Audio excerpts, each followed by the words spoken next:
एक पल आपको शांति नहीं हो रही है, इतना इतना और चाहिए और चाहिए और चाहिए और चाहिए, कुछ नहीं। इसलिए बंधुओं, राष्ट्र भारती में मैं कहना चाहता हूं कि हम भारतीयता को ही अपनाएंगे तो ही हम भारत बना सकते हैं, वह भारत जिसकी हम कल्पना करते हैं, जिसको हमने सुना है। मैं कहता हूं मेरे लिए आज भी वही है। आकर के कोई भी व्यक्ति यहां पर देखे, वही भारत है, श्रेष्ठ भारत है, संपन्न भारत है, आनंदित भारत है।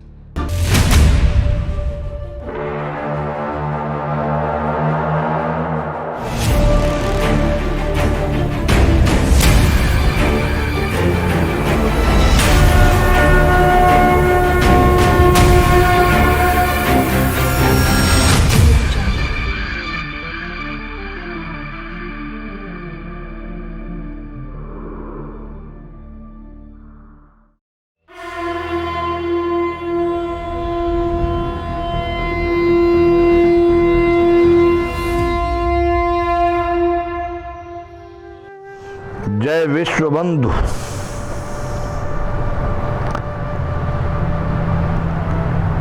राष्ट्र भारती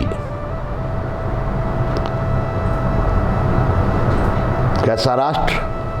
भारती। हम चिंतन कर रहे हैं, चर्चा कर रहे हैं भारतीयता की। कारण हमको चाहिए भारत। भारत क्या है? कोई कहे भारत तो भाई, कभी कल कुछ प्रश्न उससे उत्पन्न हुए, हमारे लोग बैठे हुए, कुछ लोगों ने चर्चा विचारना बैठे, सामान्य बैठे होते तो भी इस प्रकार की चर्चाएं, क्योंकि हमारे लक्ष्य में यदि भारत है तो हमारा हर कार्य भारतीय होता है। जो लोग भी बैठे होते उनसे भी भारतीय चर्चा होती है।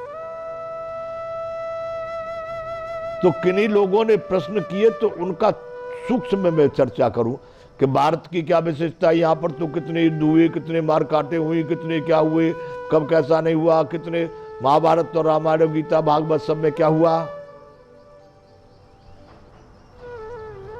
अब देखिए, यूं करके आप देखने जाते हैं तो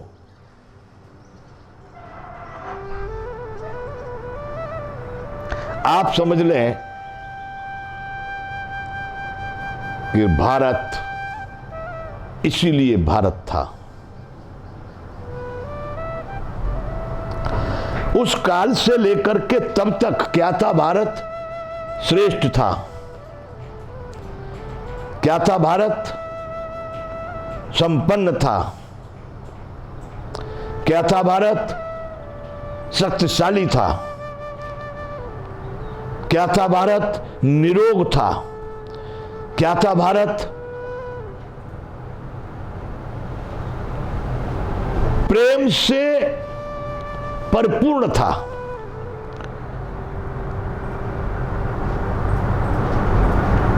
और अब तक कहते आए कि सोने की चिड़िया था। आपकी सब बातें मान ली गई। युद्ध हुए, लड़ाई हुई, मार काटे हुए, आदमी आदमी को काट दिया, मनुष्य मनुष्य को काट दिया, मर गए, ये सब हो गया। वो वही मैं आपको अपने इस राष्ट्र भारती में भी कहता जा रहा हूं, वो स्थिति तो भी ठीक थी। अब तो बंधुओं, गाजर मूली की तरह से मनुष्य मर जाएगा, कुत्ते बिल्ली पक्षियों की तरह से आज भी मर रहे।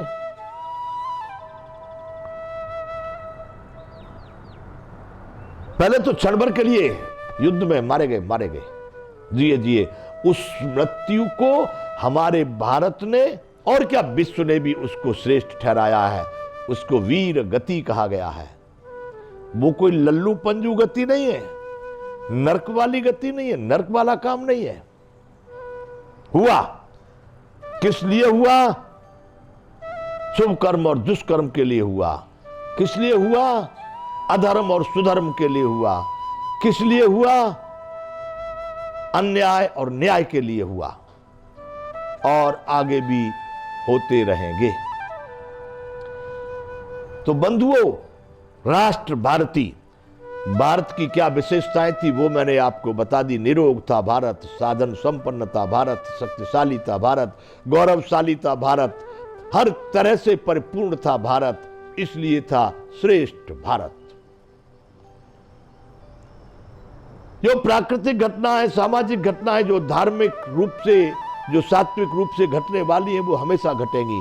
चंद्रमा और सूर्य भी अपने कार्य कर रहे हैं, मंगल बुध भी अपने कार्य कर रहे हैं, हर ग्रह नक्षत्र, हर जीव, हर प्राणी अपनी अपनी क्षमता से अपना कार्य कर रहा है, लेकिन भारत भारत होना चाहिए। इसलिए हमको चाहिए भारतीयता, वह भारत जिसको सारा विश्व सम्मान देता था, गौरव प्रदान करता था। इसलिए हमारी चर्चा है राष्ट्र भारती। तो बंधुओं, गुण और दुर्गुण, मैं किसी एक व्यक्ति के विचार से या किसी व्यक्ति को खराब कहूं, अच्छा कहूं, ये बहुत कम होगा। मैं एक व्यवस्था की बात कर रहा हूं। मैं जो भी निंदा स्तुति कर रहा हूं वो व्यवस्था की कर रहा हूं, सार्वजनिक रूप से कर रहा हूं, शासन की कर रहा हूं, समाज की कर रहा हूं। तौले बगैर वजन कम या ज्यादा नहीं कह सकते, इसलिए तुलना आवश्यक है। हम भूत को देखकर भविष्य को निर्माण कर सकते हैं, अच्छा या बुरा, जैसा चाहो। भूत की घटनाओं से कभी कुंद मत होना, साहस को नहीं छोड़ देना, प्रभावित मत होना। उनको चिंतन करते करते अगर बहुत बुरी घटनाएं हो गई, बहुत कुछ हानिकारक हो गई, बहुत कुछ खराब हो गई, तो भी मानव मानव है। वह मानव भारती उन घटनाओं को भी मात दे करके उससे ज्यादा सुदृढ़ जीवन को बना सकता है, क्योंकि आपत्तियों से, विपत्तियों से बड़ी कोई भी शिक्षा नहीं है, कोई ज्ञान नहीं है। और वो भारतीय मानव अगर थोड़ा भी समझदार है तो अगर किसी ऐसी स्थिति में गुजर गया जो खतरनाक हुई, तो बहुत बड़ा उज्जवल बनकर के एकदम उन्नति का रास्ता अपना लेता है। और गए गुजरे लोगों को तो क्या है भाई, छोटा सा एक सफलता पर गाना रो पड़ना, झट सफलता पर थोड़ा कुछ हो गया बस बर्बाद हो गया। मानव नहीं। इसलिए धैर्य, हमारे यहां शब्द दिए गए। धैर्य कैसा होना चाहिए मनुष्य को? धैर्यवान, धैर्य, धरती जैसा धैर्य। होंगे जाने अनजाने, संगत कुसंगत, अनेक प्रकार से अनेक प्रकार के ऐसे भी कार्य होंगे जो अनुचित हैं, लेकिन उस अनुचित से हमको उचित का ज्ञान हो जाएगा। आप अपने जीवन में उन चीजों से मत घबराओ। कल तक हम बहुत बड़े, मान लीजिए हम कल तक बहुत शराब पीते थे, सभी नशीले पदार्थों का सेवन करते थे कल तक, और यदि कल से छोड़ दिया, बिल्कुल छोड़ दिया, आजन्म कभी ग्रहण नहीं करूंगा, तो वो तो कल से खत्म ही हो गया। अब उसका क्या प्रभाव होगा? वो तो खत्म हो गया। ऐसे ही कोई भी जीवन की दुर्घटना, अच्छे बुरे शुभ और अशुभ कार्य जो हो गए, जिनसे हमारे जीवन पर असर पड़ा, उस समय पर जो भी कुछ घटनाएं रही, उनका चिंतन बहुत ज्यादा नहीं करना। उनसे आगे का रास्ता तैयार करो, उनसे अपने जीवन को और सुदृढ़ और मजबूत बनाओ। आर्थिक स्थिति भी ऐसी है कि तुम सोचो भाई अर्थ ही खत्म हो गया। अरे तुम तो हो, अगर तुम किसी अपने बाप दादे की पेड़ी पे जी रहे थे तो तुम्हारा जीवन कुत्तों से भी गया गुजरा है। वो अपने मालिकों की उसी व्यवस्था पर जीते रहते हैं, वरना हम अपनी सामर्थ्य पर जी रहे हैं, उनकी सेवा के लिए जी रहे हैं, उनको सुख पहुंचाने के लिए जी रहे हैं, उनकी अंतरात्मा के आशीर्वाद के लिए जी रहे हैं, उनकी संपत्ति के लिए जी रहे हैं, उसी से हमारा काम चलेगा। वो फिर मानव पशु की संज्ञा में पहुंच जाएगा। स्वयं तुम्हारे पास वो सब साधन है, पैर से लेकर के तलवार से लेकर तलुआ तक, जो राम कृष्ण अर्जुन भीम नकुल सहदेव या संसार के जो महापुरुष हुए, हमारे यहाँ गांधी जी हुए, कि जो और आज के लोगों में कहा जाए बड़े बड़े नेता महारथी संत महात्मा हो गए, लक्ष्मीबाई, मीरा, दुर्गा, पद्मा, जो उनके पास सामर्थ्य थी तुम्हारे पास भी है। अरे मेरे भारतीय बच्चों, मेरे भारतीय बंधुओं, अपने को समझो।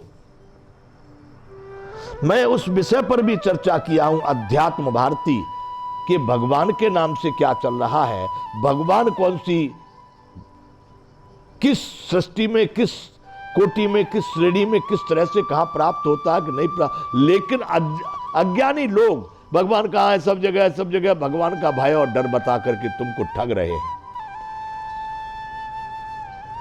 उनकी कृपा से भगवान तुम खूब दुष्कर्म करो, पाप करो, और वो तुम्हारे उसको दुष्कर्म को टाल देंगे।